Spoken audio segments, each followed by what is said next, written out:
آج کی قسط کا ٹاپک اٹ سیلف جنگل کے ساتھ نہیں بلکہ اس کے ارد گرد پھیلے سمندر اور اس سمندر میں چھپی صدیوں پرانی داستانوں پر ہے۔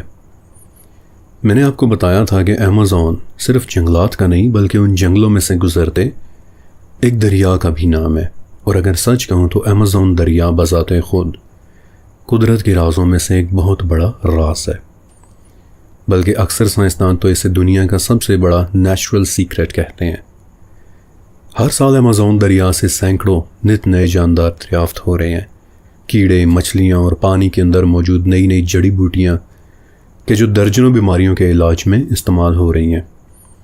پھر اللہ تعالیٰ نے اس دریا میں ایک عجیب و غریب اور خوفناک مچھلی کی صورت میں ایک طرح کا کلینزنگ سسٹم بھی رکھا ہوا ہے کہ جنہیں پرہانہ مچھلیاں کہتے ہیں۔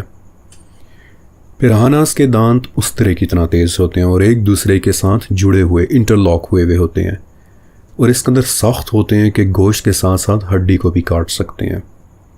پرہانہ مچھلیاں عموماً جھنڈ کی شکل میں شکار کرتی ہیں اور دریا میں مرنے والے جانوروں کو منٹوں کے اندر کھا پی کر غائب کر دیتی ہیں۔ لیکن ہاں، ایسے واقعات بھی ریکارڈڈ اور رپورٹڈ ہیں کہ جب پرہاناز نے انسانوں پر حملہ کیا تھا، اسپیشلی بارشوں کے موسم میں، کہ جب لوگ دریا میں اتر کر نہا رہے ہوتے ہیں یا پھر کوئی زخمی جانور یا انسان دریا میں گر جائے تو کبھی کبھار پرہاناز جھنڈ کی شکل میں دوڑتی بھاگتی اس بد نصیب کی طرف آتی ہیں، اور ان حملوں میں جو لوگ بچے ہیں انہوں نے بتایا ہے کہ چند لمحوں کے اندر اندر ان کا ہاتھ یا پاؤں یا انگلیاں غائب ہو گئی تھیں۔ پھر ایمیزون دریا میں ایک اور عجیب منظر دیکھنے کو ملتا ہے کہ جو دنیا میں کہیں اور نہیں ملتا، اور وہ ہے پرورکا یعنی الٹی لہریں۔ ہوتا یہ ہے کہ جب سمندر کا پانی چڑھ جائے یعنی سمندر میں جب ہائی ٹائیڈ آ جائے تو بعض اوقات اس کی لہریں ایمیزون دریا کے اندر داخل ہو جاتی ہیں اور کئی کلومیٹرز تک اس میں چلتی رہتی ہیں، اور الٹی چلنے والی یہ لہریں ایک طرح کی ٹنل سرنگ بنا لیتی ہیں کہ جو دیکھنے میں سچ کہوں تو داخل ہونے والے ایک راستے جیسی لگنے لگتی ہیں، دو پانیوں کے ملنے کی جگہ، کہ جہاں بظاہر یوں لگتا ہے کہ یہ ٹنل جیسے داخل ہونے کا کوئی راستہ ہو، دو پانیوں کے ملنے کی جگہ۔ آئی ہوپ کہ آپ سمجھ گئے ہوں گے کہ میں کس بات کی طرف اشارہ کر رہا ہوں۔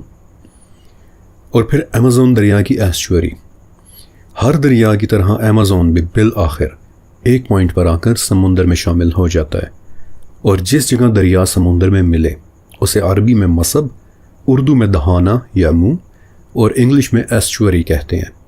اور ایمیزون دریا کی ایسچوری 350 کلومیٹر چوڑی ہے۔ آپ کو پتہ ہے کہ اس کا کیا مطلب ہے؟ اس کا مطلب یہ ہے کہ اگر آپ پورے کراچی، لاہور، اسلام آباد اور راولپنڈی کو ایمیزون کے دہانے پر رکھ دیں تب بھی ایمیزون کا صرف منہ ان چاروں شہروں سے زیادہ بڑا ہوگا۔ اور پھر ایمیزون دریا کے بعد شروع ہوتا ہے اٹلانٹک اوشن، دنیا کا دوسرا سب سے بڑا سمندر، اور یہ وہ سمندر ہے کہ جسے پار کر کے ہسپانوی کانکسٹاڈورز ایمیزون کے جنگلات میں پہنچے تھے۔ اسی سمندر کو پار کر کے کرسٹوفر کولمبس امریکہ پہنچے تھے۔ یہی وہ سمندر ہے کہ جس کے اندر مشہور زمانہ یا پھر یوں کہہ لیں کہ بدنام زمانہ برمیوڈا ٹرائینگل موجود ہے۔ آج چونکہ دی ایمیزون سیریز کی آخری قسط ہے، اس لیے کچھ چیزیں میں آپ کو بہت زیادہ تفصیل میں جائے بغیر چھوٹے چھوٹے فریگمنٹس کی صورت میں بتا رہا ہوں تاکہ ٹائم کے اندر رہتے ہوئے آپ زیادہ سے زیادہ معلومات حاصل کر لیں۔ لیکن ان تمام معلومات سے آخر آپ کو ملے گا کیا؟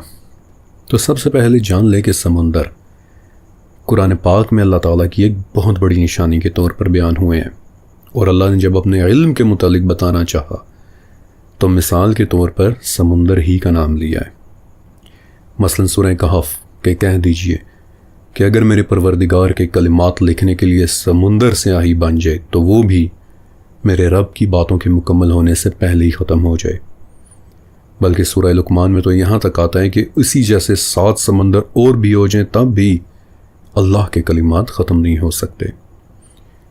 یعنی سمندر کو اللہ تعالیٰ نے کازمک گرینڈیور ایک سٹینڈرڈ کے طور پر استعمال کیا ہے۔ پھر اس میں تیرنے والی عظیم الشان کشتیوں کا ذکر، بائی دی وے یہ تمام آیات میں آپ کو کسی وجہ سے بتا رہا ہوں۔ پھر سمندر میں سے نکلنے والے خزانوں کا ذکر کہ اس نے سمندر تمہارے بس میں کر دیے تاکہ تم ان میں سے نکلا ہوا تازہ گوشت کھاؤ، اس میں سے اپنے پہننے کے لیے زیورات نکالو۔ اور اگر آپ یہ پوری آیت پڑھیں تو آپ کو پتہ چلے گا کہ سمندر انسان کے لیے رزق، زینت، تجارت اور سفر کا ایک بہت بڑا ذریعہ ہے کہ جو اللہ تعالیٰ نے اسے عطا کیا ہے۔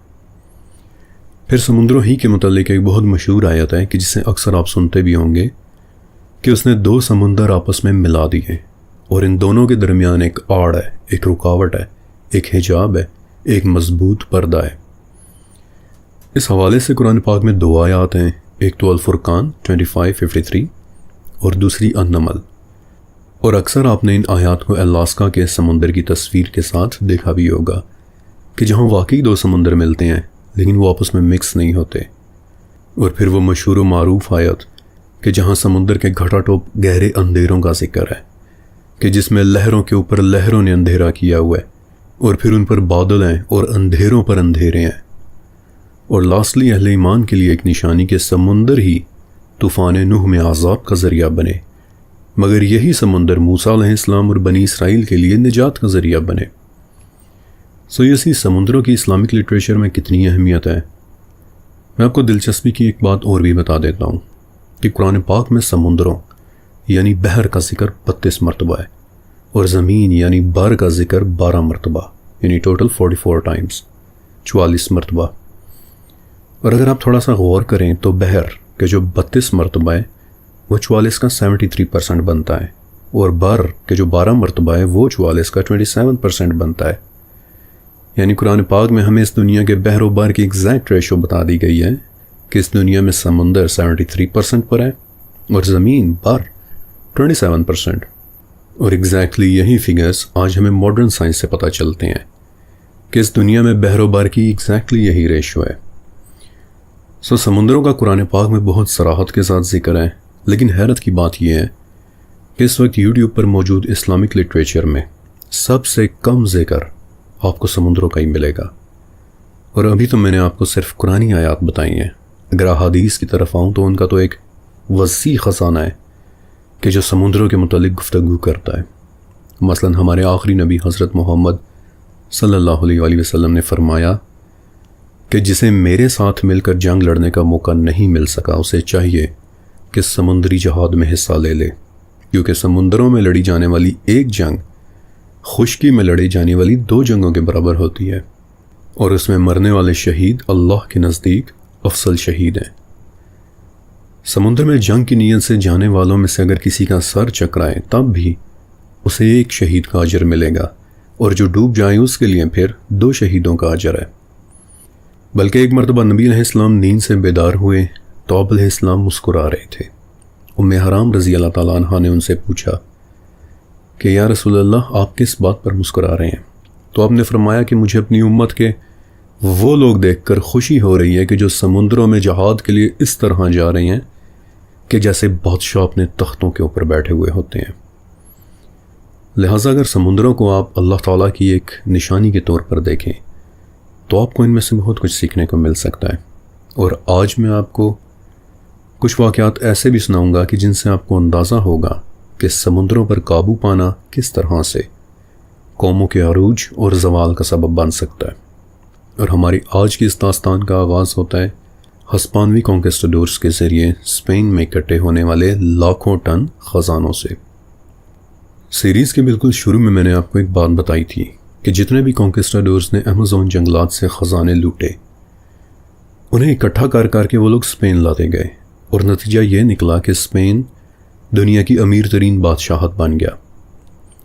اب آل عمران کی ایک آیت ہے کہ یہ دن یعنی فتح اور شکست کے دن انہیں ہم لوگوں کے درمیان گردش میں رکھتے ہیں، یعنی دنیا میں طاقت اور قوت یہ ہمیشہ ایک ہی فرد یا ایک ہی قوم کے پاس نہیں رہتے، بلکہ یہ گھومتی رہتی ہے۔ اور اسپین کی امیر ترین بادشاہت کا انجام بھی پھر کچھ ایسا ہی ہوا تھا۔ ہوا یوں کہ 16ویں صدی کے آخر میں اسپین کے اندر ایک بادشاہ گزرا، چارلز دی سیکنڈ۔ چارلز کے گھر کوئی اولاد نہیں تھی، نہ اس کا کوئی بیٹا تھا اور نہ ہی کوئی بیٹی کہ جو چارلز کے بعد اسپین کا بادشاہ یا ملکہ بن جاتے۔ لہٰذا جب چارلز مر گیا تو ارد گرد موجود ممالک کے بادشاہوں کی رال ٹپکنا شروع ہو گئی، اور انہوں نے سوچا کہ اس وقت اسپین کا کوئی بادشاہ نہیں ہے، چنانچہ کسی طرح سے اگر ہم ان پر قبضہ کر لیں تو ایمیزون سے لوٹے ہوئے لاکھوں ٹن خزانے ہمارے قبضے میں آ جائیں گے۔ اور یوں شروع ہوئی 7 سال تک چلتی رہنے والی دی وار آف اسپینش سکسیشن، یہ وہ دور تھا کہ جس میں ٹینک اور ہوائی جہاز تو ظاہر تھے نہیں، بلکہ اکثر لڑائی سمندر میں بحری جہازوں کی طاقت کے درمیان ہوتی تھی۔ لہٰذا سیدھا سادہ سا اصول تھا کہ جس کے پاس سمندر میں موجود ٹریڈ روٹس کا کنٹرول ہے وہ اس دنیا کی سپر پاور مانا جائے گا۔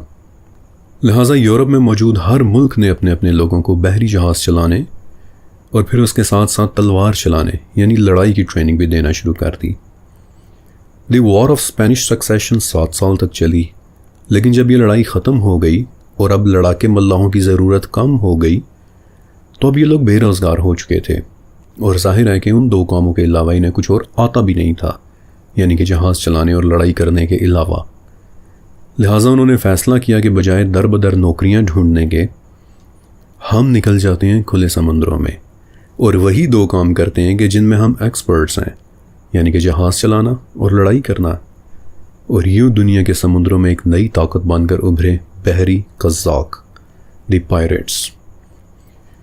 قزاقوں کا نام سنتے ہی ذہن میں پراسرار سے بحری جہاز، کالے جھنڈے، سمندری خزانے اور film series the Pirates of the Caribbean آ جاتے ہیں، لیکن سچ کہوں تو جتنا آپ کو یہ سب کچھ فکشن لگتا ہے اتنا ہی ان داستانوں میں سچ موجود ہے۔ جب میں اس ویڈیو کے لیے ریسرچ کر رہا تھا تو میرے سامنے قزاقوں کے متعلق ایسے واقعات گزرے کہ جنہیں سن کر انسان حیران رہ جاتا ہے کہ کیا واقعی یہ سب ہوا تھا۔ لیکن آئی پرومس کہ جو بھی واقعات میں آپ کو سنانے والا ہوں وہ سب تاریخ میں ریکارڈڈ ہیں، اور ان میں سے ایک واقعہ یعنی جو واقعہ شہنشاہ اورنگزیب والا ہوگا وہ تو ایک ایسا واقعہ ہے کہ اس پر پوری ایک فیچر فلم بن سکتی ہے۔ لہٰذا چلیے میرے ساتھ قزاقوں اور پائریٹس کی دلچسپ اور حیرت انگیز سمندری دنیا میں۔ 16ویں، 17ویں اور 18ویں صدی وہ دور تھا کہ جب سمندروں کے ذریعے تجارت اپنے عروج پر تھی۔ یورپ سے بڑے بڑے بحری جہاز، ہتھیار اور دوسری پروڈکٹس لے کر افریقہ جاتے۔ ان پروڈکٹس کے بدلے افریقہ سے وہ لوگ غلام خریدتے کہ جنہیں بیچنے کے لیے پھر وہ لوگ کیریبین کے جزائر پر جاتے، اور وہاں سے غلاموں کے بدلے وہ لوگ کاڈ فش، ٹوبیکو، چاکلیٹ اور رم خرید کر یورپ واپس آ جاتے، اور یوں یہ لوگ ہر سٹاپ پر پیسہ کما رہے تھے۔ لہٰذا نیچرلی ان جہازوں کا ٹریڈ روٹ سمندری قزاقوں کے لیے گولڈن روٹ بن گیا۔ مزے کی بات یہ ہے کہ بحری قزاقوں کی کمیونٹی میں لوٹنے کے لیے سب سے قیمتی کارگو ادویات کو سمجھا جاتا تھا، یعنی اگر کسی جہاز پر میڈیکل کا سامان ہوتا تو وہ اس وقت کی بلیک مارکیٹ میں آج کے 20 کروڑ روپے تک کا بک سکتا تھا، اور اس کا بکنا بھی دراصل بہت آسان ہوتا تھا۔ لیکن اس کا یہ مطلب ہرگز نہیں کہ زیورات یا جواہرات کی قدر نہیں ہوتی تھی، بلکہ ان کی لوٹ مار تو اس لیول پر تھی کہ انسان حیران رہ جائے۔ 1692 میں بحری قزاقوں نے ایک انڈین جہاز لوٹا تھا کہ جس پر ہیرے، جواہرات اور سونا جا رہے تھے، اور اس وقت ہر لٹیرے کے حصے میں آج کے حساب سے 1 ارب اور 33 کروڑ روپے آئے تھے، جبکہ لٹیروں کے کیپٹن یعنی تھامس ٹیو کے حصے میں 9.5 ارب روپے۔ Can you believe it? Practically بحری قزاق اتنی دولت لوٹ لیتے تھے کہ ہیرے جواہرات ان کے لیے شاید میننگ لیس ہو جاتے ہوں گے، بلکہ بعض اوقات تو یوں لگنے لگتا ہے کہ یہ لوگ قزاقی شاید صرف ایڈونچر کے لیے کیا کرتے تھے۔ میں آپ کو ایک ریکارڈ بریکنگ لوٹ کے متعلق بتاتا ہوں۔ ایک مرتبہ ایک اسپینش کانکسٹاڈور کا جہاز ہرمایونی جب ایمیزون جنگلات سے سونا، چاندی اور زمرد لے کر واپس اسپین جا رہا تھا تو راستے میں قزاقوں نے اسے لوٹ لیا۔ ہرمایونی سونے سے لدا ہوا ایک جہاز تھا، اور اسے لوٹنے والے ہر قزاق کے حصے میں آج کے حساب سے 40 کروڑ روپے آئے تھے، اور کیپٹن کے حصے میں 51 ارب روپے۔ آئی کین انڈرسٹینڈ کہ ان فگرز پر یقین کرنا بہت مشکل ہے، لیکن یہ سب تاریخ کے اندر ریکارڈڈ ہے۔ دراصل 17ویں صدی میں ایک انگلش مصنف کیپٹن چارلز جانسن نے ایک کتاب لکھی تھی، a general history of pyrites. اب اس کتاب میں یہ تمام واقعات لکھے ہوئے ہیں، اور نہ صرف یہ بلکہ اور کئی حیرت انگیز اور دلچسپ واقعات بھی۔ اور کچھ واقعات کو پڑھ کر لگتا ہے کہ قزاقوں کے لیے جیسے سب سے بڑی موٹیویشن شاید پیسہ نہیں بلکہ ایڈونچر ہوا کرتا تھا۔ انتہائی آرگنائزڈ اور انسانی نفسیات کو سمجھنے والے لوگ کہ جو ایڈونچر کی تلاش میں قزاق بن گئے۔ مثلا ایک مشہور بحری قزاق تھا ایڈورڈ ٹیچ۔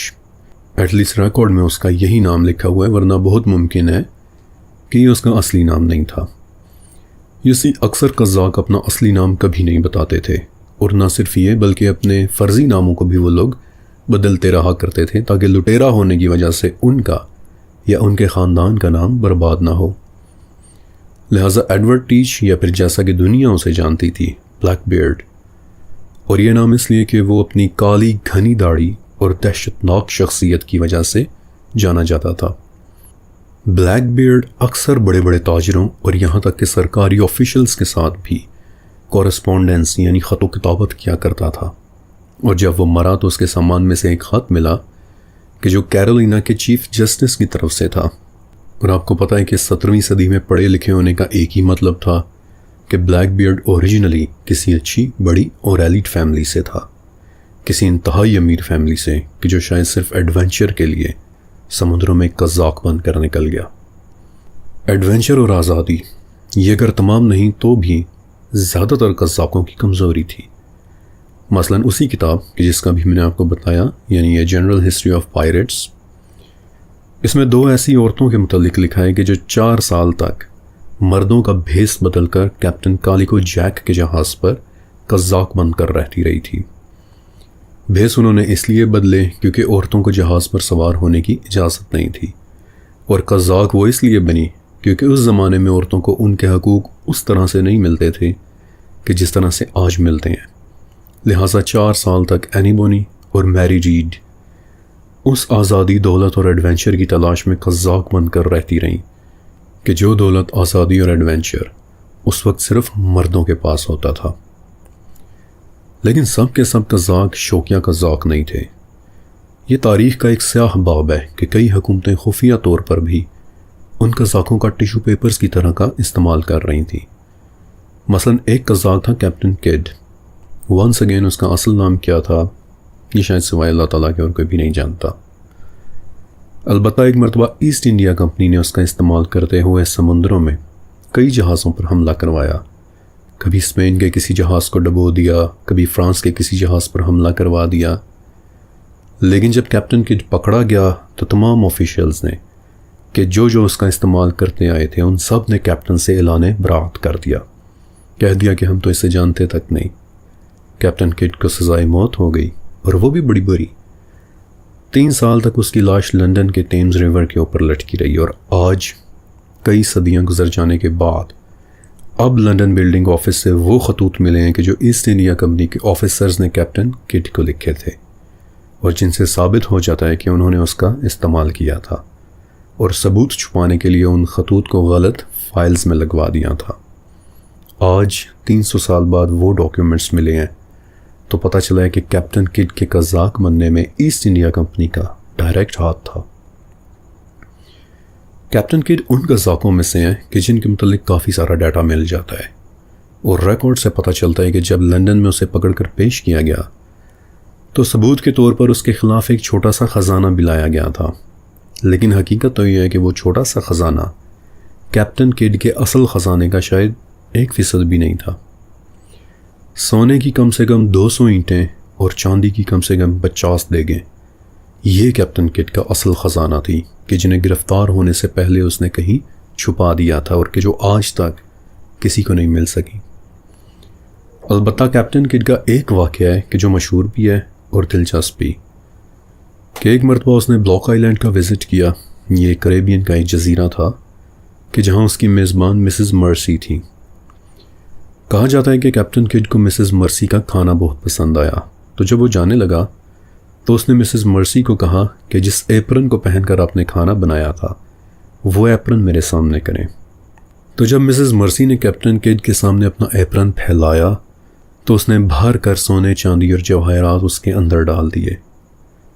اس واقعے کے بعد مسز مرسی اپنے پورے خاندان کے ساتھ لندن شفٹ ہو گئیں، کہ جہاں انہوں نے بہت ساری زمین خریدی، اور آج بھی مسز مرسی کا خاندان یعنی کہ انگلینڈ کی دی ریمنڈز فیملی انریچڈ بائی دی ایپرن کے نام سے مشہور ہے، یعنی کہ وہ فیملی کہ جو ایک ایپرن کی وجہ سے امیر ہو گئی تھی۔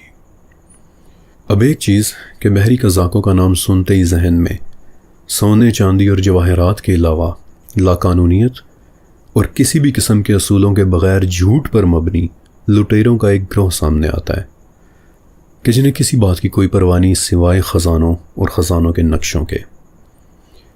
لیکن ان کے متعلق پڑھتے ہوئے ایک عجیب احساس ہوتا ہے کہ جیسے وہ اپنے وقت کی کسی بھی آرگنائزیشن یا ادارے کے مقابلے میں کہیں زیادہ اصول پرست ہوا کرتے تھے.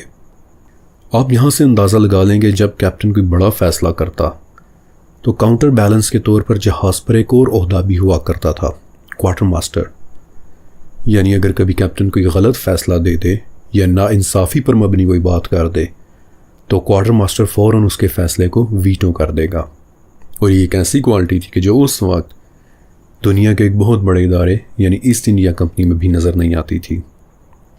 پھر قزاقوں کے 5 بڑی سخت اصول تھے کہ جن پر عمل کرنا ہر قزاق کے لیے ضروری ہوتا تھا.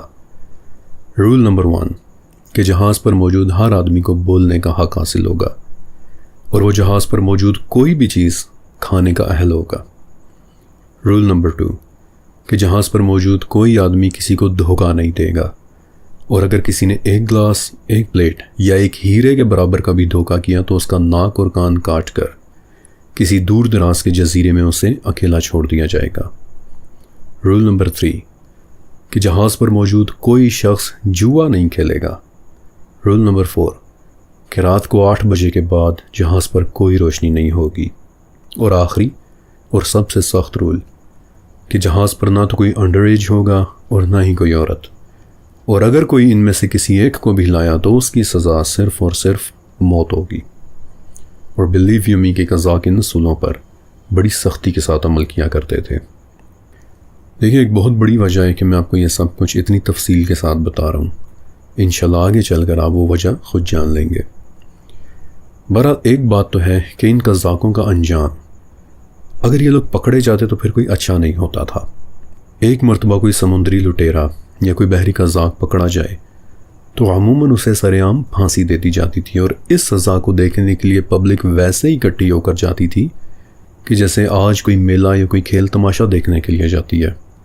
لیکن اگر کوئی بڑا لٹیرا پکڑا جاتا تو اس کے لیے سزا پھانسی سے کہیں زیادہ باربیرک ہوتی تھی.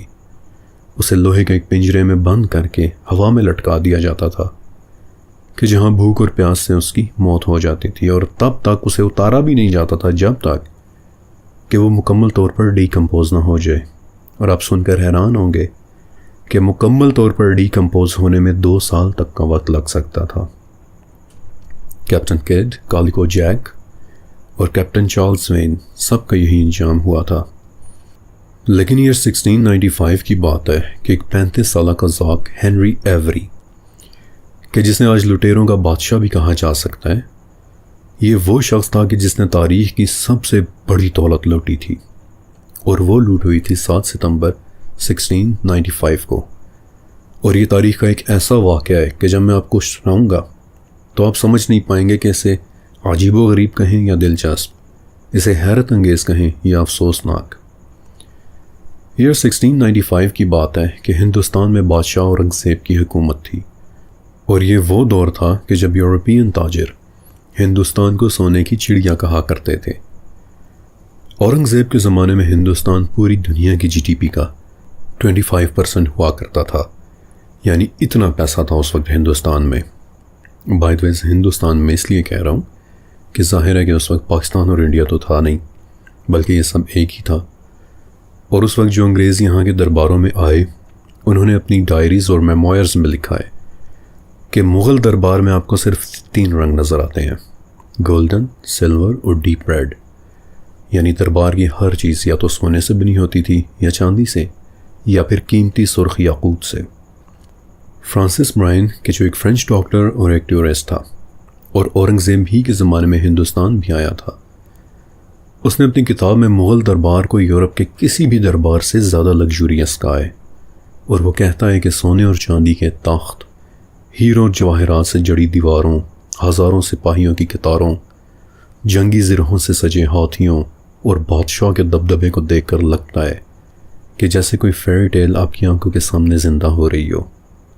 اورنگزیب کی پردادی کا نام تھا مریم زمانی، یعنی زمانے کی مریم، اور یہ اس زمانے میں ایک بہت بڑا ٹائٹل ہوا کرتا تھا. مریم زمانی کے پاس اپنی ایک ذاتی ارماڈا تھی یعنی بحری جہازوں کی پوری ایک فلیٹ کہ جو ہندوستان سے عرب تجارت اور حج کے لیے لوگوں کو لے کر جایا اور پھر واپس آیا کرتی تھی۔ مریم زمانی اس وقت پورے ہندوستان یا پھر یوں کہہ لیں کہ شاید پوری دنیا میں سب سے زیادہ اثر و رسوخ رکھنے والی خاتون تھی، اور یہ واقعہ ہوا تھا مریم زمانی ہی کے ایک جہاز کے ساتھ۔ 7 ستمبر سن 1695 کو مریم زمانی کا ایک بہت بڑا بحری جہاز 1600 ٹن وزنی جہاز کے جس کا نام گنج سواہی تھا، یہ فارسی زبان کا لفظ ہے اور اس کا مطلب ہوتا ہے حد سے زیادہ خزانہ اٹھانے والا، اور انگریزوں نے اپنی کتابوں میں اس جہاز کو گنج سوے کہہ کر لکھا ہے۔ یہ جہاز اس قدر سونا، چاندی اور جواہرات لے کر عرب سے واپس آ رہا تھا کہ اس کی سیکیورٹی کے لیے، اس کی حفاظت کے لیے ایک علیحدہ جہاز فتح محمد آگے آگے صرف اس کے اسکورٹ کے طور پر چل رہا تھا اور 23 چھوٹے جہاز اس کے پیچھے پیچھے۔ میں کوشش کر رہا ہوں کہ آرٹ ورک میں اس لیول کی شان و شوکت کو اس کے صحیح حق کے ساتھ پورٹری کر پاؤں، لیکن پھر بھی آپ امیجن کریں کہ ایک عظیم الشان جہاز کہ جس کے کمپارٹمنٹس میں سونا ہی سونا بھرا ہوا تھا اور وہ 24 دوسرے جہازوں کی حفاظت میں سفر کر رہا تھا، اس وقت دیکھنے میں وہ کیا ہی شاندار منظر ہوگا۔ اور مریم زمانی کے 25 جہازوں کا یہ وہ کنوائے تھا کہ جسے لوٹنے کے لیے ایوری نے پورا بندوبست کر رکھا تھا۔ جب گن سواہی انڈیا سے صرف 8 دن کے فاصلے پر تھا تو ایوری نے اپنے 5 معمولی جہازوں کے ساتھ اس پر حملہ کر دیا، لیکن گن سواہی نے بھی اپنی حفاظت کا پورا بندوبست کیا ہوا تھا۔ اس پر 80 توپیں لگی ہوئی تھیں اور منٹوں کے اندر گن سواہی نے پورے ایک لٹیرے جہاز کو اس کے کیپٹن سمیت سمندر کی تہوں میں غرق کر دیا۔ لیکن پھر قسمت دیکھیے کہ گن سواہی کی سب سے بڑی توپ جہاز کے اپنے اوپر ہی پھٹ گئی کہ جس سے گن سواہی خود ہی ٹھیک ٹھاک ڈیمیج ہو گیا۔ گن سواہی کا عملہ گھبرا گیا اور ان کی اسی گھبراہٹ کا فائدہ اٹھاتے ہوئے ہنری نے صرف 113 قزاق لیے اور گن سواہی کے 500 گارڈز پر قابو پا لیا۔ 2 سے 3 گھنٹے پہلے تو لڑائی ہوتی رہی، لیکن پھر بالآخر ایوری کے لوگ جیت گئے، اور اگلے کئی دن تک وہ لوگ گن سواہی کے کریو کو ٹارچر کرتے رہے کہ بتاؤ جہاز میں خزانہ کہاں پر چھپا ہوا ہے۔ اور اس دن کے بعد ایوری گن سواہی کے خزانے سمیت ہمیشہ کے لیے غائب ہو گیا۔ ابھی میں اس پر دوبارہ واپس آتا ہوں کہ اس کا کیا ہوا، لیکن آپ کو پتہ ہے کہ جب اورنگزیب کو اس واقعے کی خبر پہنچی تو وہ اس قدر غصے میں آ گیا کہ اس نے انڈیا میں موجود انگریزوں کے تمام دفاتر سیل کروا دیے کہ جب تک ایوری گرفتار نہیں ہو جاتا، جب تک اسے سزا نہیں مل جاتی، تم لوگ یہاں پر چوں بھی نہیں کر سکو گے۔ اور آپ حال دیکھیے کہ اس وقت انگریزوں نے انسانی تاریخ کی سب سے بڑی مین ہنٹ کی تھی۔ انگلینڈ کی نیوی پوری دنیا کے سمندروں میں ایوری کو ڈھونڈتی پھر رہی تھی، لیکن قزاقوں کے بادشاہ کا آج تک کسی کو نہیں پتہ چلا۔ اس کے گروپ کے کئی لٹیرے بعد میں پکڑے گئے تھے، لیکن کسی کو نہیں پتا تھا کہ ایوری گیا تو آخر گیا کہاں۔ 1695 وہ سال تھا کہ جب ہنری ایوری دنیا بھر کے لٹیروں کا بے تاج بادشاہ ہر ریکارڈ کے اوپر سے غائب ہو گیا۔ جب گن سواہی کے لٹے پٹے لوگ سورت کی بندرگاہ پر واپس پہنچے تو جہاز کے لوٹ لیے جانے کی خبریں ہندوستان میں جنگل کی آگ کی طرح پھیل گئیں۔ لوکل گورنر اعتماد خان نے سورت میں رہنے والے انگریزوں کو گرفتار کروا کے فوراً انڈر کلوز واچ رکھ لیا، کیونکہ ایک تو ہنری ایوری بھی انگریز تھا، تو اعتماد خان کو ایک خطرہ محسوس ہوا کہ کہیں لوگ غصے میں آ کر ان انگریزوں کی بھی ٹکا بوٹی نہ کر دیں، اور دوسرا یہ کہ گن سواہی پر سے عصمت دری کے بھی واقعات کی رپورٹس آ رہی تھیں، اور اس پر ہندوستان کے لوگ شدید غصے میں تھے کہ یہ انگریزوں نے کیا کیا ہے۔ اور اورنگزیب کا تو میں نے آپ کو بتایا کہ وہ اس قدر شدید غصے میں تھا کہ اس نے انگریز آبادیوں پر آلموسٹ حملہ کروا دیا تھا، انہیں انڈیا سے تقریباً ملک بدر کر دیا تھا کہ تمام کے تمام انگریز یہاں سے دفع ہو جاؤ اور دوبارہ واپس کبھی مت آنا۔ اس نے انگریزوں کی 4 بندرگاہیں مکمل طور پر سیل کروا دی تھی، مثلا ممبئی، سورت، آگرہ اور احمد آباد۔ اور ٹیکنیکلی یہ وہ وقت تھا کہ جب انگریز ہندوستان میں لٹرلی اپنے گھٹنوں پر آ گئے تھے، اور ایسٹ انڈیا کمپنی نے مریم زمانی اور اورنگزیب کا سارا نقصان اپنی جیب سے بھرا تھا۔ کنگال ہو گئے تھے وہ لوگ۔ تاریخ میں پہلی مرتبہ ایک انسان کی ورلڈ وائڈ مین ہنٹ شروع ہوئی، یعنی ہنری ایوری کی۔ اورنگزیب نے انگریزوں کو مجبور کر دیا کہ وہ اسے پوری دنیا میں ڈھونڈیں، اور انگریزوں نے بھی اسے ایک ٹائٹل دیا تھا، ہاسٹس ہیومنائی جنارس، یعنی تمام انسانیت کا بدترین دشمن۔ انگلینڈ کے شاہی محل نے حکم جاری کیا کہ جب ایوری پکڑا جائے گا تو اسے کسی بھی صورت معافی نہیں ملے گی، لیکن آج تک ہنری ایوری کا کسی کو کچھ پتہ نہیں چلا۔ وہ تو جیسے گن سواہی کو لوٹنے کے بعد تاریخ کے ہر صفحے سے غائب ہو گیا۔ ایک مشہور انٹرنیشنل مورخ روگوزنسکی لکھتے ہیں کہ انسانی تاریخ میں گنج سواہی سے بڑی شاید ہی کوئی لوٹ ہوئی ہوگی، اور اس پر موجود خزانے کا تخمینہ آج کے روپوں میں تو شاید آپ کو بتا بھی دوں تو آپ نے یقین نہیں کرنا، لیکن اب آپ یہ سن لیں کہ اس دن گنج سواہی پر بیسکلی ہوا کیا تھا۔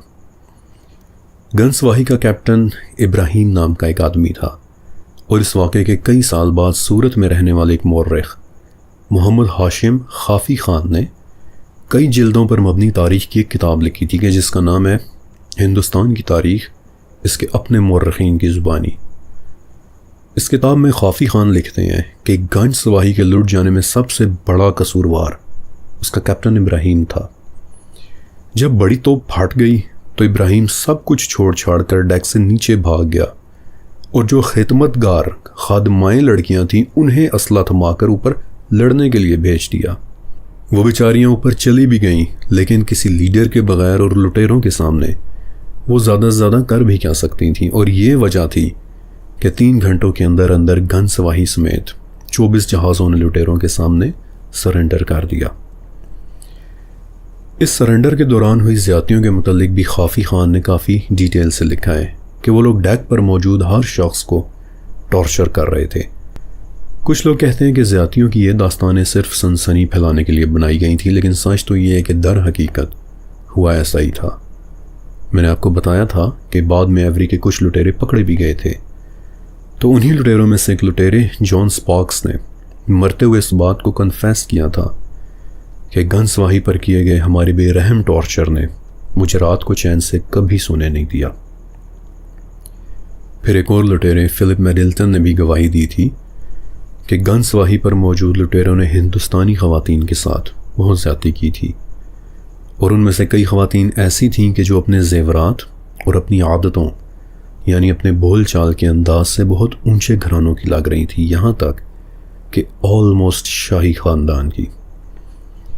پھر ان دونوں گواہیوں کے علاوہ ایسٹ انڈیا کمپنی کے پریزیڈنٹ سر جان گائر نے لارڈز آف دی ٹریڈ کو جو خطوط لکھے تھے ان میں لٹیروں کی بربریت کا بڑا واضح ذکر ہے، اور سر گائر کے خطوط میں ایک ذکر ملتا ہے کہ گن سوئے یعنی گنج سواہی پر ایک امبراؤ خاتون بھی تھی کہ جو حج کر کے واپس آ رہی تھی۔ امبراؤ یعنی رائل لیڈی، یہ ایک ٹائٹل تھا کہ جو صرف شاہی خواتین کے لیے استعمال ہوتا تھا۔ جان گائر نے لکھا کہ قزاقوں نے بڑی عمر کا ہونے کے باوجود انہیں تشدد کا نشانہ بنایا کہ جس پر امبراؤ اور ان کی نرس یا پھر ان کی خادمہ نے خودکشی کر لی تاکہ ان کے شوہر انہیں اس حالت میں دیکھ نہ سکیں۔ گن سواہی کے واقعے پر جب میں اپنی ریسرچ کر رہا تھا تو مجھے لگا کہ جیسے صرف اس ایک واقعے پر ہی پوری ایک فیچر فلم بن سکتی ہے، let alone pyrites of the Caribbean کے 5 پارٹس۔ آپ کو پتہ ہے کہ چائنیز بادشاہ چین کے دور میں چائنیز پائریٹس اپنی طاقت اور تعداد میں اتنے زیادہ ہو گئے تھے کہ وہ ٹیکنیکلی بادشاہ کی فوج کے ساتھ لڑ سکتے تھے۔ ہاں، یہ الگ بات ہے کہ پھر اپنی اندرونی لڑائیوں کی وجہ سے وہ لوگ کمزور ہو گئے۔ لیکن اب میں آتا ہوں اس مدعے کی طرف کہ آج یہ سب کچھ میں آپ کو آخر بتا کیوں رہا ہوں۔ دیکھیے، بحری قزاقوں یا سمندری لٹیروں کی کہانیاں بظاہر تو تلواروں، جہازوں اور خزانوں کے نقشوں سے بھری رومانوی داستانیں لگتی ہیں، لیکن اگر غور سے دیکھیں تو آج کے زمانے کے لیے بھی ان میں کئی قسم کے مورل لیسنز چھپے ہوئے ہیں۔ سب سے پہلے تو آپ یہ دیکھیں کہ قزاق ہمیشہ ان زمانوں میں ابھرے ہیں کہ جب قانون کمزور اور ریاست ناکام ہوتے تھے۔ جہاں بھی ریاستیں کمزور ہوں گی وہاں قزاقوں جیسے جرائم پیشہ اور طاقتور لوگ اس خلا کو پر کرنے کے لیے ضرور آگے آئیں گے۔ یاد رکھیے گا کہ طاقت کا خلا ہمیشہ کوئی نہ کوئی پر کرتا ہے، طاقت کی کرسی کبھی بھی خالی نہیں رہتی۔ اور اگر سچ کی طاقت اس پر نہیں بیٹھے گی تو یقیناً یہ باطل کی قوت کا تخت بن جائے گی۔ پھر دوسرا مورل لیسن کہ قزاقی کا اصل مقصد آسان دولت اور خزانے کی تلاش تھی، لیکن آخرکار وہ دولت بھی انہیں کبھی سکون نہیں دے سکی، کیونکہ زیادہ تر قزاق کا یا تو قتل ہو گیا یا پھر انہیں پھانسیوں پر لٹکا دیا گیا، کہ جو ہمیں ایک اور مورل لیسن دیتا ہے کہ غلط راستے سے حاصل کی گئی دولت وقتی خوشی تو دے سکتی ہے، لیکن اس کا انجام ہمیشہ بربادی ہوتا ہے۔ پھر میں نے آپ کو سمندری لٹیروں کے جہازوں پر موجود 5 اصولوں کا بتایا کہ جن میں ایون کیپٹن بھی جواب دہ ہوا کرتا تھا، کہ جس سے ہمیں ایک اور مورل لیسن ملتا ہے کہ چاہے معاشرہ کتنا ہی غیر قانونی کیوں نہ ہو، پھر بھی اس میں انصاف اور برابری کی طلب موجود رہتی ہے۔ یہ ہیومن نیچر ہے کہ وہ ناانصافی کو پسند نہیں کرتا۔ چوتھا مورل لیسن، آپ نے نوٹس کیا کہ اکثر لڑائیوں میں قزاق بہت کم ہوتے تھے، لیکن پھر بھی اپنے سے کئی گنا بڑے جہازوں پر قابو پا لیا کرتے تھے۔ اس کی وجہ ان کے کالے جھنڈے ہوتے تھے۔ اکثر جہاز کالے جھنڈوں کو دیکھتے ہی ہتھیار ڈال دیتے تھے، جس سے آپ کو پتہ چلتا ہے کہ کسی شخص کا امیج اس کے لیے کتنا بڑا ہتھیار ہو سکتا ہے۔ You have to have a powerful image, guys۔ رہی بات ایمیزون جنگلات کی، تو ایک بات یاد رکھیے گا کہ انہیں ماہرین زمین کے پھیپھڑے کہتے ہیں، اور اگر ایمیزون جنگلات کی کٹائی اسی طرح جاری رہی کہ جس طرح اب ہو رہی ہے، تو اس سے صرف برازیل ہی نہیں بلکہ میں اور آپ ہم سب متاثر ہوں گے۔ سانس لینے کے لیے صاف ہوا کم ہو جائے گی، دنیا کے کئی ممالک میں کھیت سوکھ جائیں گے اور خوراک کی کمی بھی ہو جائے گی۔ گلوبل وارمنگ میں تیزی کے ساتھ اضافہ ہوگا اور دنیا کا نیچرل بیلنس حد سے زیادہ ڈسٹرب ہو جائے گا، اور نتیجہ یہ نکلے گا کہ انسان کا اپنا وجود بھی خطرے میں پڑ جائے گا۔ اب ہم اس معاملے میں کیا کر سکتے ہیں؟ ایمیزون جنگلات کا بچاؤ صرف ساؤتھ امریکہ ہی نہیں بلکہ پوری انسانیت کا فرض ہے۔ سب سے پہلے تو ہمیں ری سائیکلنگ پر توجہ دینی ہوگی۔ کاغذ، پلاسٹک اور لکڑی کا جتنا استعمال زیادہ ہوگا اتنے ہی زیادہ جنگلات کاٹے جائیں گے۔ تعلیمی اداروں اور اپنے دوستوں میں ایمیزون پلس تمام جنگلات کی اہمیت بتائیں۔ جتنا زیادہ لوگ آگاہ ہوں گے اتنی ہی نیچر محفوظ رہے گی۔ پاکستان میں آج کل جو سیلاب آ رہے ہیں اس کی ایک بہت بڑی وجہ ڈیفارسٹیشن ہے۔ ان جنگلات کا انپریسیڈنٹڈ کٹاؤ ہے۔ سیلابوں میں جتنے بھی لوگ فوت ہوئے ہیں، میری طرف سے ان سب کے لیے دعائے مغفرت۔ یاد رکھیے گا کہ حدیث کے مطابق غریق یعنی ڈوب کر مرنے والا شہید ہوتا ہے۔ ان بہت سارے خوبصورت مورل لیسنز کے ساتھ آج کی یہ قسط اور ایمیزون سیریز مکمل ہوتی ہے۔ اور اب آپ 2 کام ضرور کیجئے گا کہ ایک تو اس ویڈیو کے نیچے موجود لائک کے بٹن کو ضرور دبا دیجئے گا، اور دوسرا یہ کہ اگلی سیریز کو اسی طرح خوبصورتی کے ساتھ شروع کرنے کے لیے نیچے لکھے میرے پین کمنٹ، ٹاپ کمنٹ کو ایک مرتبہ ضرور پڑھیے گا، کیونکہ اس کمنٹ میں میری طرف سے آپ سب کے لیے ایک بہت ضروری پیغام ہے۔ شکریہ اور اللہ حافظ۔